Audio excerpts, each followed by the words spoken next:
So this is Kenya, and this is day 6 of Veda.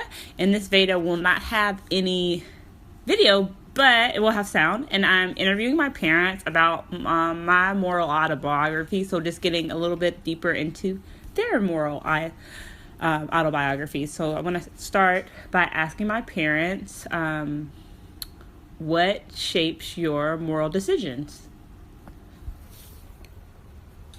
What shapes my moral decisions? There are several things that shape my moral decisions. I think the way that my parents instilled Christian values in me shapes my moral decisions. I think one of the basic things that my father taught us and my mother was always to use the golden rule as a measurement of how you should treat people. And it has played out in my life for most of my life.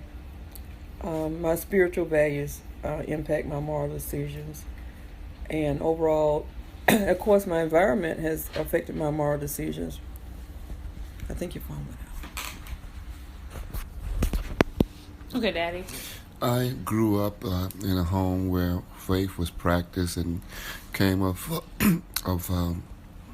age myself to accept the responsibilities of right and wrong, and I always have at my back my upbringing, and not only that upbringing of parents, but also the upbringing of faith. I think inherently most people know right from wrong. I think they have to have a willful, conscious decision to act on what they feel is right and wrong. And so, by faith, I seek to make moral decisions, and I hope that they are pleasing in God's sight. Okay, so now that we have a better understanding of the foundation of your own moral decisions, how did you try to instill those things into your children?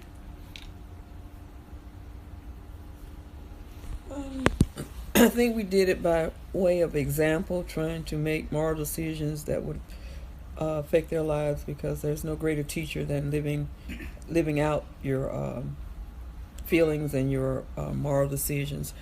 I think we tried to do the best thing we could to show them that there are certain things you should do and certain things you should not do, regardless of what society has dictated for us.